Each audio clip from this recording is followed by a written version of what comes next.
The storm had gathered over the cliffs like a dark omen. Waves crashed against the jagged rocks below, sending sprays of saltwater high into the air.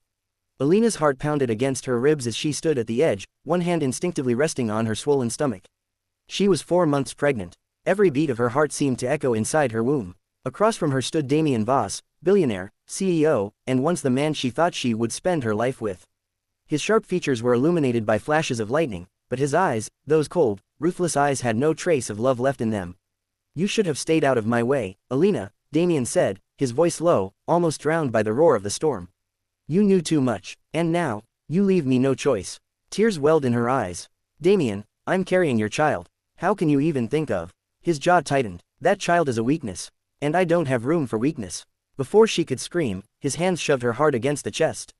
The world spun. For one agonizing moment, she felt the air rushing past her face, the icy rain stinging her skin, and then, nothing but the black, endless void beneath the cliff. The waves swallowed her. News spread like wildfire. Billionaire's fiancé plunges to her death in tragic accident. No one suspected foul play. Damien made a brief appearance at a press conference, his face appropriately grim, his voice heavy with grief. And then he moved on with his empire, untouchable as ever. But Alina did not die. The river current carried her battered body downstream, where an old fisherman pulled her ashore. When she finally regained consciousness in his small wooden hut, she realized she was alive, and so was the child inside her. The pain in her ribs was unbearable, but the fire in her heart burned stronger. Damien had tried to kill her. The man she loved had chosen greed and power over her and their unborn baby. That night, as the storm cleared, Alina made a decision: she would not return. Not yet. She would let the world believe she was dead. For her safety, for her child, and one day, for justice. Months later, Alina disappeared from her old life completely. She moved abroad under a new name, Lina Marquez. With the help of the fisherman and later a distant contact she had once trusted in the business world, she managed to start over. Life was cruel, but her determination was sharper than steel. She studied hard, invested wisely, and quietly built herself into a businesswoman with a reputation for brilliance. She kept her identity hidden, never allowing her past to catch up. Her son was born under the morning sun, a healthy boy with his father's sharp eyes but her gentle smile. She named him Ethan, a name that carried both strength and hope. As she held him for the first time, she whispered, "You will never know fear, my son. Not the way I did. I'll protect you, and one day, I'll make him pay." 4 years passed. Lina was no longer the fragile, broken woman pushed off a cliff. She was now a rising star in the international tech world, known for her sharp business instincts and mysterious aura. People admired her brilliance but knew little about her past. And then, fate intervened. A massive global investment summit was announced in New York. The keynote speaker, none other than Damien Voss, who was set to launch his biggest project yet, a billion-dollar expansion that would secure his position as one of the most powerful men in the world. As Lina read the headline, her hand trembled, not with fear, but with anticipation. The time had come. The night of the summit was dazzling. The grand ballroom of the Manhattan International Hotel glittered with chandeliers, their golden light bouncing off crystal glasses in. Designer gowns, billionaires, politicians, and media giants gathered, their conversations a low hum of power and money. Cameras flashed with every arrival, hungry reporters scribbling notes for tomorrow's headlines. Damien Voss stood at the center of it all, flawless in his tailored black suit. His presence was magnetic, his confidence unshakable. To the world, he was a self-made king, ruthless, brilliant, unstoppable. No one here could imagine that just 4 years ago, he had stood on a cliff and pushed the woman he claimed to love into the abyss. As Damien raised his glass in greeting, the doors to the ballroom opened once more. Heads turned, conversations hushed. A woman entered, every step measured, every gesture elegant. Her black evening gown shimmered like liquid silk, hugging her tall frame. Her face was calm, but her eyes carried storms. She walked with a confidence that commanded attention. It was Lina Marquez. No one here knew her real name, her real past. Not yet. To them, she was a mysterious new investor, whispered about in boardrooms across Europe and Asia, a woman who had built empires from the shadows. But to Damien, though he didn't realize it at first, she was his ghost. For a long moment, Damien stared at her across the room. Something about her stirred a strange unease inside him, though he couldn't place it. She smiled politely, raised her glass, and moved through the crowd as if she had always belonged there. What Damien didn't notice, at least not yet, was the small boy walking beside her. The boy had his mother's softness in his smile, but his eyes, sharp, steel blue, mirrored Damien's own. Lina's heart thudded in her chest as she guided Ethan through the crowd.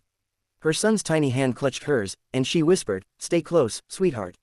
Tonight is important." He nodded, his innocence untouched by the storm about to break. When the host announced the beginning of the keynote session, Damien strode to the stage, greeted by applause. Tonight, he began, his deep voice booming through the hall, "We usher in a new era of global innovation." The words rolled on, smooth and polished, the kind of speech he had given 100 times before. But halfway through, the host raised a hand. "Ladies and gentlemen, before we continue, it is my honor to introduce a new partner joining this groundbreaking venture. Please welcome Ms. Lena Marquez." The room erupted in murmurs.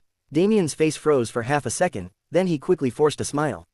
He had heard of Lena Marquez, the mysterious investor with endless resources, but he had never met her in person. Now, as she walked up the stage, her gown sweeping like a wave of night, something inside him twisted. She took the microphone. Her voice was steady, velvet smooth, carrying a strength that silenced the crowd. "Thank you. It is indeed an honor to stand here tonight, among leaders shaping the future. But before we speak of investments and profits, I'd like to introduce someone very dear to me." Her eyes locked on Damien's. She extended her hand, and Ethan climbed onto the stage. The boy blinked at the sea of faces, then clung to his mother's side. The crowd gasped. Whispers rippled through the hall. Damien's fingers tightened around the edge of the podium. "This," Lena said, her voice ringing clear, "is Ethan. My son." A deadly silence followed. Cameras flashed furiously. Damien's mind reeled. That boy, those eyes, it was like staring into a mirror of his younger self.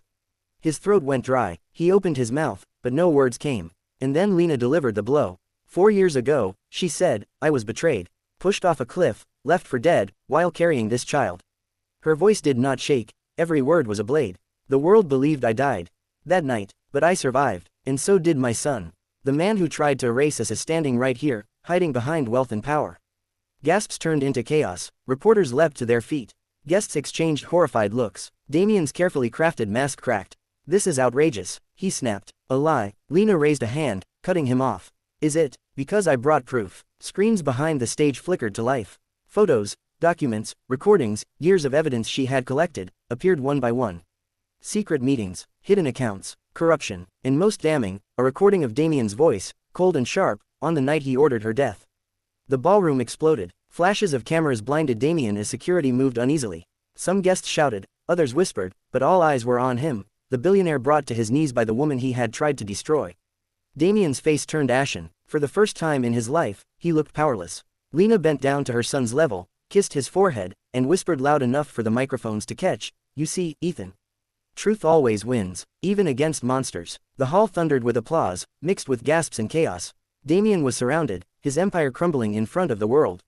And Lena stood tall, no longer the broken woman who once fell from a cliff, but the phoenix who had risen from it. The ballroom had descended into chaos. Security rushed toward Damien, reporters shouted questions, and investors whispered furiously, pulling out their phones to cancel deals before the stock market opened in the morning. The once untouchable billionaire looked like a trapped animal, his eyes darting between the screens flashing his crimes and the woman who had destroyed his empire in one stroke. "Arrest him," someone shouted. Another voice yelled, "Is this true? Did you really try to kill her?" Damien slammed a fist on the podium. "Lies, all lies." His voice cracked, no longer smooth and commanding, but desperate. Yet the evidence on the screen betrayed him. The recording of his voice, that cold, deliberate command to get rid of her, played again and again, each replay another nail in his coffin. Lena stood calm, her hand resting protectively on Ethan's shoulder. For years she had waited for this moment, imagined it in countless ways. And now, watching Damien unravel before the world, she felt not triumph but justice. Police entered through the side doors, their badges glinting under the chandeliers. The room parted as they walked toward Damien. Reporters swarmed behind them, cameras flashing like lightning. Damien backed away, his once proud figure shrinking. "You can't do this," he roared. "I am Damien Voss. I built this city's future. You'll all regret this." The officers grabbed his arms. He fought, thrashing like a cornered beast, but the handcuffs clicked shut. His empire was crumbling, and there was nothing left to save him. As they dragged him away, Damien's eyes locked on Lena. For a fleeting second, the mask slipped, rage, hatred, and something else flickered there. "This isn't over," he hissed. "I'll come back for you."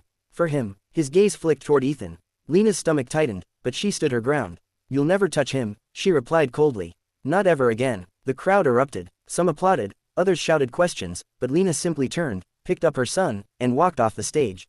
The cameras followed her, the image of a woman who had risen from death itself to shatter a giant. The trial became the event of the decade. Every news outlet carried the story. Billionaire CEO accused of attempted murder and fraud. The woman who outsmarted Damien Voss. Lena sat through each session, her son protected by guards and supporters. Lawyers tried to twist the story, to paint her as a vengeful liar, but the evidence was too strong. Every hidden bank account, every corrupt deal, every dark secret was laid bare. Witnesses came forward, former employees Damien had threatened, partners he had betrayed, even the fisherman who had saved her life, flown in to testify. Damien sat in court, thinner, hollow-eyed, his arrogance stripped away. Yet his stare never softened. Every time Lena entered, he glared, as though willing her to break. But she never did. One day during recess, as reporters crowded outside the courthouse, a young journalist asked Lena, "Do you feel victorious?" After everything, she looked down at Ethan, who clung to her hand, then back at the cameras. This was never about victory. It was about survival, about making sure my son grows up in a world where truth matters. Damien tried to erase us, but we're still here, stronger than ever. The clip went viral. Millions shared it online, turning Lena into a symbol of resilience, a voice for women betrayed and silenced by power. But Damien wasn't done. In prison, he pulled strings. His wealth, though fractured, still gave him influence. Guards looked the other way, favors were bought. And one night, news broke, Damien had escaped during a transfer. Panic surged. Lena was warned immediately. Security doubled around her mansion, around Ethan's school. Every shadow felt dangerous, every knock at the door suspicious. For weeks, she barely slept, her body tense with fear that Damien would appear at any moment. And then, one stormy night, almost like the night on the cliff, he did. Lena had just put Ethan to bed when she heard the sound of glass shattering downstairs. Her blood froze. Quietly, she grabbed the emergency phone and called security, whispering, "He's here." But before they could arrive, Damien appeared in the doorway of her study, rain dripping from his hair, eyes wild with desperation. "You ruined me," he snarled, his voice low, feral. "But I'll take back what's mine. The boy is mine, and you," he stepped closer, a knife glinting in his hand, "you should have stayed dead." For a moment, Lena's breath caught. But she wasn't the same terrified woman on the cliff anymore. She stood tall, her gaze steady. "Look around you, Damien," she said. "You've lost everything. You can't win this. Not tonight, not ever." He lunged. Lena grabbed the heavy glass lamp from her desk and swung with all her strength. It struck his arm, the knife clattering to the floor. He roared in pain, trying to recover, but before he could, the room filled with shouts, security stormed in, guns drawn. Damien was forced to his knees once more, but this time there would be no escape. His face twisted with fury as they dragged him away again. "This isn't the end," he shouted. "You hear me? I'll haunt you till the day you die." Lena pulled Ethan into her arms, shielding him from the sight. Her heart pounded, but her voice was firm. "No, Damien, this is the end. For you. Months later, Damien was sentenced to life in prison without parole. His empire collapsed, his name erased from the companies he once ruled. Investors who once bowed before him now spit on his legacy. And Lena, she finally found peace. She built her own company, one that valued honesty and innovation. She raised Ethan surrounded by love, teaching him strength without cruelty, ambition without greed. One evening, as the sun set over the city skyline, Ethan climbed into her lap and asked, "Mom, is the bad man gone forever?" She kissed his forehead and smiled softly. "Yes, sweetheart, he's gone, and as long as we stand together, no one can ever hurt us again." The boy leaned against her, his eyes reflecting the warm glow of the sunset. In that moment, Lena knew the truth. She had not just survived, she had won. Not through revenge, but through resilience. Not by becoming like Damien, but by rising above him. The woman once pushed off a cliff was now standing taller than ever, her story a legend whispered in boardrooms and living rooms alike. A story of betrayal, survival, and ultimate justice. And though the scars would never fade, neither would her strength. Because some women are not meant to be broken. They are meant to rise.